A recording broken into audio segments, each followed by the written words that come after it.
Hello, everybody. Welcome to CKAD Lab 64. It's going to be a really long lab. It has 3 or 4 parts. Um, I can probably fit it into 3 videos, but let's see. We'll give it a shot. So let's look at the requirements. Uh, we're supposed to create a secret with certain values, and then we're supposed to create a deployment that we're using certain image. It should have so many replicas. It will request certain number of CPUs. It will have some certain label, and then it will expose the container in certain port. It will be scheduled on the first node of the cluster. It will mount 2 things. It will mount an empty directory on certain path, and it will also mount the secret that we just created. All right, so this will be a long lab, so let's get started.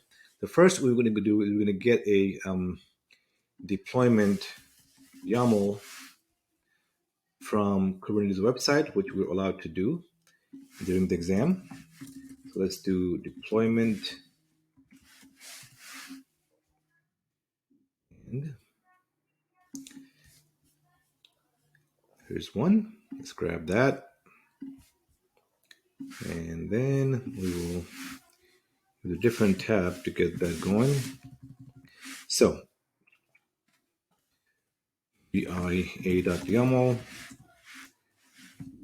erase the old stuff. This is our default YAML file that we got from. Let's make it a little easier. Let's get rid of these empty lines, because then we can fit it all in, hopefully in the same window.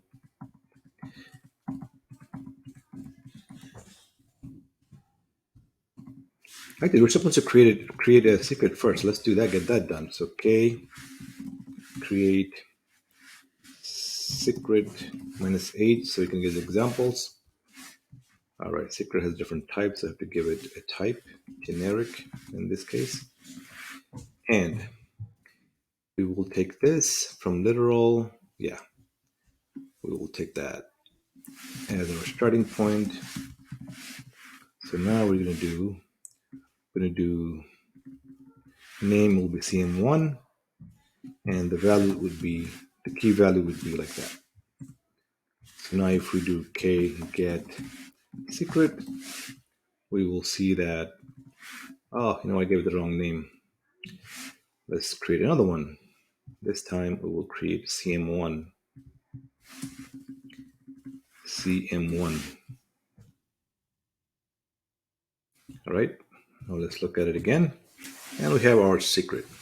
We also have the YAML file. So let's look at the requirements of the YAML for the deployment. All right, let's look at that. The first is should be used Redis using this alpine image. Okay, fine. All right. Name is foo-redis, and it will use Redis alpine image. That's easy to do. So let's look at the YAML file. Name would be foo-redis. 3 replicas, and the image that we'll use is Redis alpine, and let's call this foo-container. I don't know if they told us what to call it. Let's see. 3 replicas. Yeah, it's not talking about name of the container, so we're good. All right, so that is done with the first requirement. Second, it will request certain number of CPUs. Okay, let's see if we have that as a default. No, so we'll have to look that up. All right, so let's look at template. Okay, so we will have to do the following. Okay, explain deployment .spec, and there's template. I'm running out of time, so I will continue this in part 2 of Lab 64. I will see you in part 2 of Lab 64.